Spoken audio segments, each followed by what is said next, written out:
Being someone who is all about fishing simply, this was really tough for me to do, but I did it. And some of you guys might be surprised to see what we did. Dude, as soon as I threw it in there, this is a nice one. This is a video showing the extreme approach. Make that 4 in a row.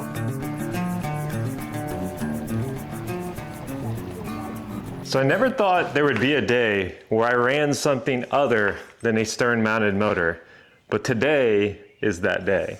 So I recently did a video talking about choosing the right kayak motor, and that video was specifically focused on picking the right stern-mounted motor to go upriver from point A to point B. And in that video, we discussed whether or not you wanted the 1.8 horsepower, which is like an NK 180, or the 3 horsepower NK 300.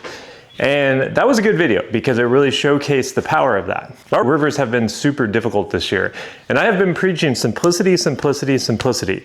But one of the things I own is this. This right here is the XI3. This is the old motor guide. I've had this for a little while, and it was just sitting around. I got this idea in my head. What if I put this on my river kayak and ran 2 motors at once? I never thought there'd be a day where I have 2 motors, but here we are. And in my last trip out, that is exactly what we did. We ran a stern-mounted NK300 to go upriver because it was still super swift, and we had the XI3 on front. And honestly, I hate how much I loved it. Watch this. Double motor, we're finally on some fish. The front-mounted motor is actually working out amazing. That's a nice fish. It's a healthy fish, but all on the chatterbait. Look how fast she drove. So double motor. We've killed the back motor. We're just fishing with the front motor. So the question is, why? Why did I do this? Well, there's a couple reasons. First of all, I was struggling to fish certain areas of the rivers. And simply put, the current in these rivers have been intense this spring. And it's very hard to stay in position in certain areas without burning a lot of battery. You can 100% do it with just your stern-mounted motor. You guys have seen me do it a zillion times. But the problem was battery consumption, and obviously you can go higher and higher, but nothing is going to be more efficient than putting down a motor with heading lock or spot lock. So we slapped the XI3 on there. I was able to motor upstream, drop it, use the motor to kind of stay in position, just like you're seeing in this clip, make a cast, and I'm able to stand on this current seam without having to sit there and micromanage it with your feet. So it's a double-edged sword. One, it was battery consumption. It was limiting how much I was wasting on the battery that I was using to actually get to these points. And 2, it was being able to stand and fish. I've talked about how lately I've started to feel a little sore in some of these kayaks. Being a taller guy, sometimes kayaks can get a little cramped. I love to stand and fish. Not only do you make better casts and make better hook sets, it's a little bit easier to land fish too, I think, when you're standing. But that's where this comes in. I have been waiting on this motor for a while. Even though I had the XI3, this was something that I've been wanting to try for a long time. If you're not familiar with the XI3, the Minn Kota XI3, it is no more. This is an outdated motor, it's old. They are not making them anymore. In fact, Motor Guide as a company no longer exists. I wanted a motor that was a little bit more modern, a little bit more updated with stuff, and that's why I got this one. This is the Minn Kota Terrova, and it works pretty much flawlessly with the Old Town Sportsman 120 PDL Pro. Now, I'm gonna show you guys how I've kind of got this set up. We're gonna get this bad boy on there, get the prop put on, and I'm gonna talk a little bit about the install, my logic behind it, and then we're gonna answer the big question, what are the disadvantages to this?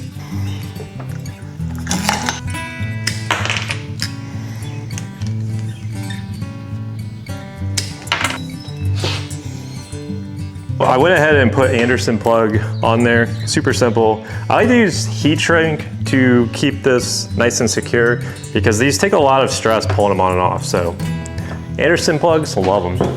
So now I'm putting on the quick release bracket here, and this will make it so that we can just pop this on and off. So I had the old one on from the XI3. This one was an aftermarket one. It wasn't super great, but we're putting on the actual Minn Kota quick release bracket. That's what you guys saw me installing. Put this on. There we go. So that's on. So we took off the old XI3 bracket. We put this one on. The way this one works is it's actually just like this, and it goes in there like that, and it slides in like that. So we're gonna get this installed and then we'll be good to go. And we now have a Terrova installed on the Old Town Sportsman 120 PDL Pro, which is cool because this is actually a really versatile rig now. It can be as simple as you want. You could paddle it, probably the worst option. You could go with just the pedal drive. Pretty reasonable option for a lot of lakes, especially ones that don't allow any sort of motor.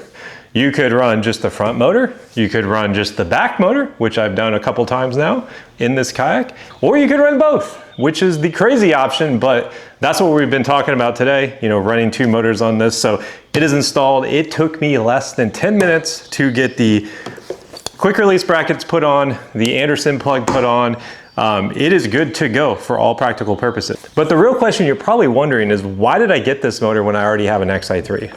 Well, I'm glad you asked, and I kind of alluded to that a little bit at the beginning of the video. It fits better on this kayak. The problem with the old motor guide is it was just that. It was an older model. It was one of those kayak motors that kind of set the tone for the kayak built front mounted, you know, this bow mounted motor. Tons of people still run them. It was a good motor, but it took up a lot of space up here just because of the design. With this Terrova, it's specifically engineered to work on this PDL Pro. You know, the quick release bracket fits on there flawlessly, and you can actually still open the hatch much easier. You don't have all those wires and stuff here. This will go right into our pre-wired hole, and we're a front mounted motor gang now. All right, so it's actually letting us do this.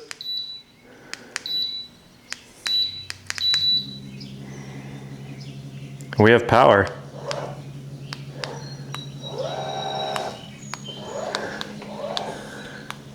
I think we're good.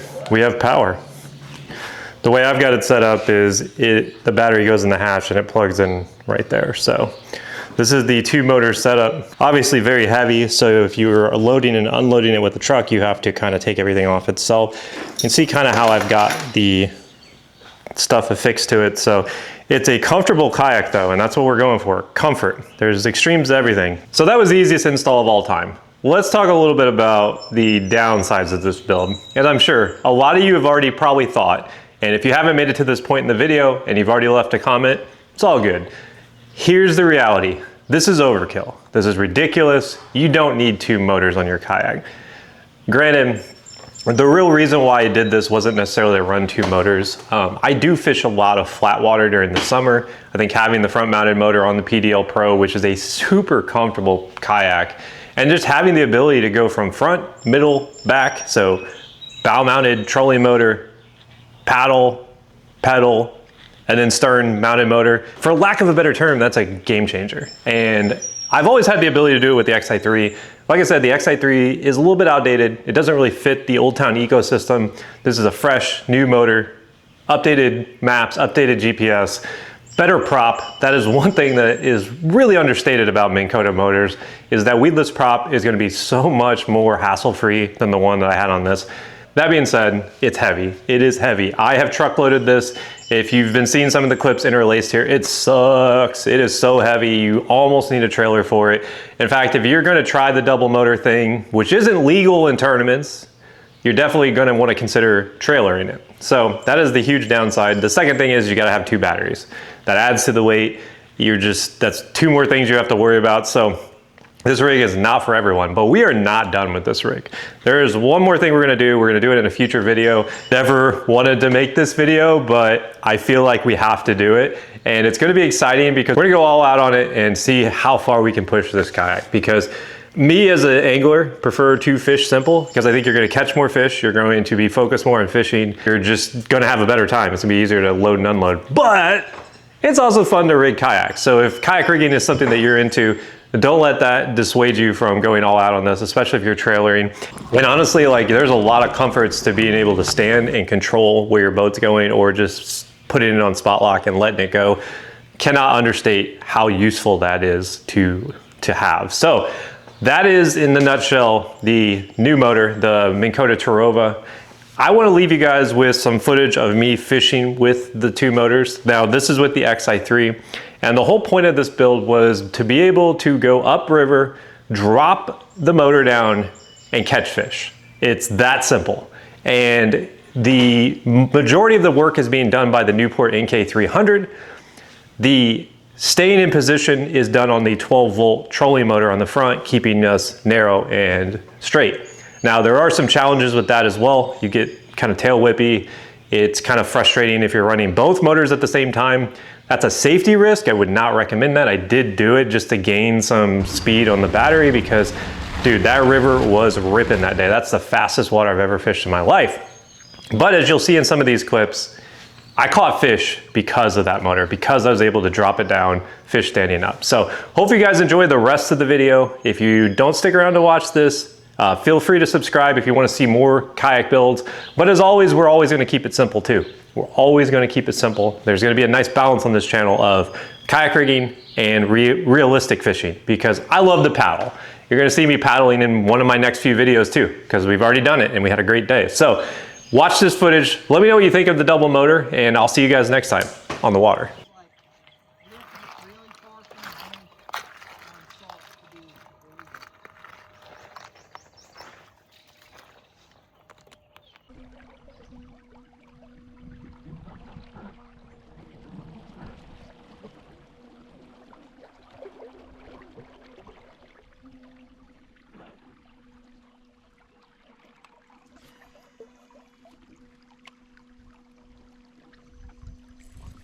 There we go.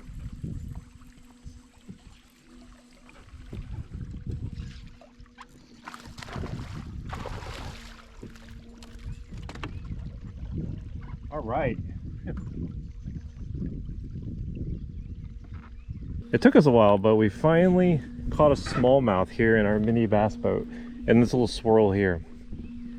We've motored quite a bit of distance. Mini bass boat. Front motor, back motor, smallmouth. So that was my first fish out of our little mini bass boat. Front motor, back motor. I haven't even been using the front motor, truthfully. We're actually gonna drop it right here and see if it helps us kind of fish this area. So I liked it when it was working, but we just really haven't had an opportunity to use it.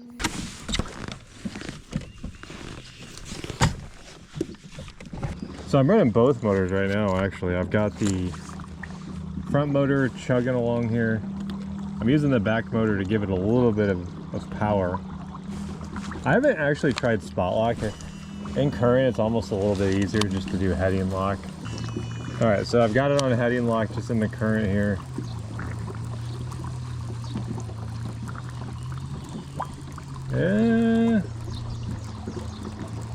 It's wanting to turn. Honestly, I think I need to give it a little less power. It's actually obtaining here.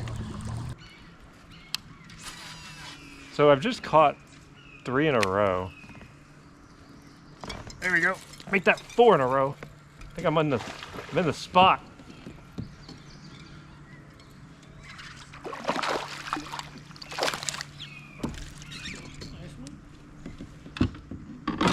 So I've got the trolling motor just locked here.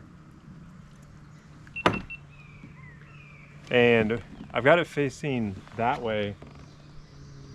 And it's just keeping us in position. The double motor thing actually is actually kind of nice because the front motor got us to where we needed to go, and now I'm just kind of like posted up in the back motor gets you to where you want to go, and then the front motor just kind of keeps you in position, just like a bass boat. Imagine that. So unfortunately, the 2 big ones I just caught were not on film. Hey, why don't you throw that spinnerbait? Come right here and throw it down under that tree. See if you can pick one off. They're in there.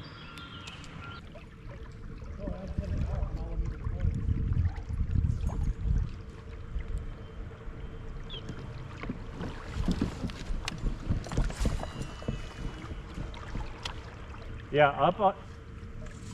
Dude, as soon as I threw it in there. This is a nice one. Oh my God, is this a catfish? You would.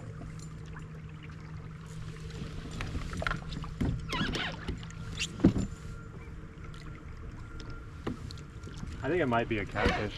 It's kind of digging like that. Oh my goodness! Yeah. Holy moly! Look at that, dude! He's making stuff up in his mind now. Yeah. Oh, that's over 19. Oh yeah. Easily. Look at that, an old river brute. She's been caught before. I think she's still pre-spawn, but we've been grinding today. I just caught 5 in a row, basically at the start, so.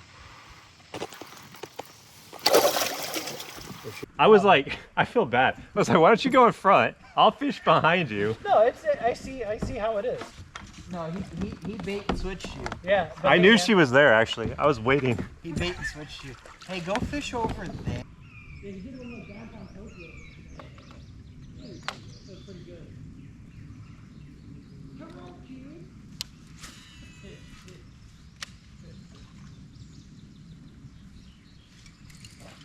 Funny you said that. You ever see any body moves, but all the time. One of my favorites. Little front foot. They ask, why is this getting over so out of bounds? And he just starts giggling. Oh my gosh, I was snagged and then I wasn't.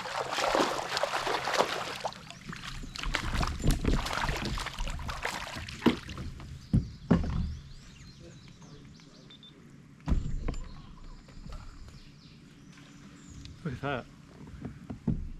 I was like snagged and then I popped it free and then I caught a fish. Wild how that works.